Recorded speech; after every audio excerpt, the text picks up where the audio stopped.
It isn't a global trend or taking your eye off the ball. No, this is a different order of failure. Deliberately, to liberalise immigration. Brexit was used for that purpose. Remember when Labour promised a kinder, gentler politics? Well, their new deportation plan tells a very different story. Starmer's team has just unveiled measures that would make even the Tories raise an eyebrow. The plan includes fast-track deportations and penalties for those helping illegal immigrants that mirror Conservative policies they once condemned. The question is, are we seeing Labour's true colours, or just another desperate play for votes from a party that's abandoned its principles? Before we move on, I'd like to ask you a small favour. If you appreciate this content, please take a second to like this video and subscribe to the channel. Over 98% of you watch the videos without subscribing. It costs you nothing, but it makes a huge difference to us. So, did you click the subscribe button? Great, thank you so much. Now back to the video. Did you notice how quickly Labour transformed from immigration defenders to deportation champions? This shift wasn't just surprising, it was calculated. Before the election, Keir Starmer positioned Labour as the compassionate alternative to the Conservatives' harsh Rwanda scheme. And found the previous government were running an open borders experiment. That is 4 times the migration levels compared with 2019. He called deportation flights extortionate and criticised the Tories for their cruel approach to asylum seekers. Yet here we are, just months after taking office, and Labour has unveiled a deportation plan that would make even the Conservatives nod in approval. Let's rewind to what Labour actually promised voters. Their manifesto pledged to create safe and legal routes for refugees while ending the Rwanda scheme, which they described as unworkable and immoral. Time and again, the Conservative Party promised they would get the numbers down. Well, that's unforgivable. And mark my words, this government will turn the page. Starmer himself declared on multiple occasions that Labour would establish a more humane asylum system and criticised the Conservatives for prioritising headlines over humanity. Shadow ministers went on record denouncing detention centres as inhumane and promised to close many of them if elected. Fast forward to today, and we're witnessing a policy reversal so dramatic it gives you whiplash. Labour's new deportation plan not only maintains detention facilities, but expands their use. Time and again, they failed. And now the chorus of excuses has begun.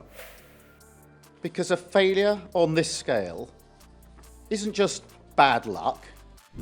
Remember when they called fast-track deportations a human rights concern? Now they're implementing an even more aggressive version, with charter flights scheduled to depart every week, rather than the Conservatives' monthly schedule.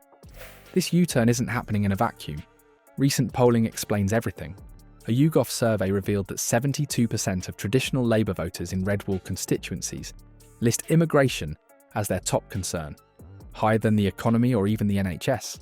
More telling, 63% of those same voters supported tougher deportation measures, including for failed asylum seekers. With those numbers staring Labour strategists in the face, principles suddenly became negotiable. The political calculation is painfully obvious. The Independent Office of National Statistics has conducted vital work on the state of immigration. The ONS sets out nearly 1 million people came to Britain in the year ending June 2020. An internal Labour strategy memo leaked to The Times stated that maintaining credibility on immigration control is essential to retaining our newfound support in traditional working-class areas. The document explicitly recommended adopting a firmer position on deportations to neutralise Conservative attacks. So much for conviction politics. This chameleon-like transformation has triggered an open rebellion within Labour ranks. MPs from the Socialist Campaign Group have publicly condemned the plan, with Zara Sultana calling it a betrayal of everything Labour should stand for.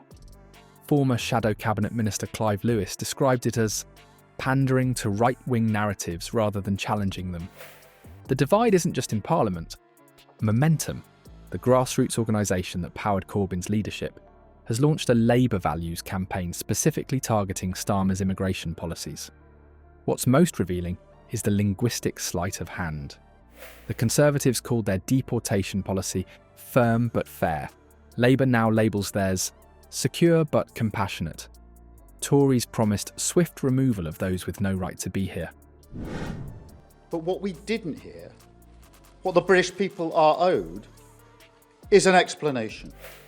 This happened by design, not accident. Policies were reformed. Labour pledges expedited return of those without valid claims. It's the same wine in a slightly different bottle, with virtually identical policy outcomes but packaged in more palatable language. Labour strategist Rachel Cowburn inadvertently confirmed this approach at a recent think tank event, stating, "We recognise that appearing tough on immigration is electorally essential, but we've worked to ensure our language maintains distinctions from conservative rhetoric." The focus on language rather than substantive policy differences speaks volumes. Traditional Labour supporters haven't missed this calculated pivot. Unite General Secretary Sharon Graham didn't mince words. Workers didn't vote for a red version of Tory immigration policies. They voted for change, not more of the same with a different coloured rosette. The Refugee Council's director Enver Solomon expressed profound disappointment that Labour has embraced the same approach they once condemned. It isn't a global trend or taking your eye off the ball. No, this is a different order of failure, deliberately, to liberalise immigration. Brexit was used for that purpose. The new deportation plan itself is remarkably similar to what the Conservatives proposed.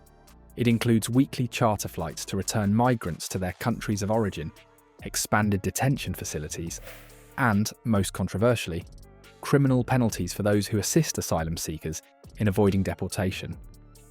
The very same measures Starmer once lambasted Sunak for proposing are now being implemented under his watch, just with more references to dignity and process. What we're witnessing with Labour's deportation plan isn't just a policy shift, it's a masterclass in political cynicism. This calculated manoeuvre exposes the hollow core of modern politics, where principles evaporate the moment they conflict with polling data. Starmer has essentially performed a high-wire act of political gymnastics that would make even the most seasoned politicians blush. The deeper issue here isn't about immigration at all, it's about trust.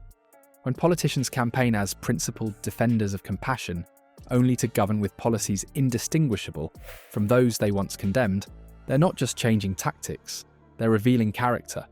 This willingness to abandon core values for electoral advantage leaves voters with a troubling question. What other promises are simply temporary conveniences? Consider this deportation U-turn as a litmus test for political integrity. Next time you hear impassioned campaign pledges, remember how quickly they can transform into their opposite when the winds of political expediency shift. In politics, as Starmer has demonstrated, yesterday's moral outrage becomes today's pragmatic necessity, with barely a moment's reflection.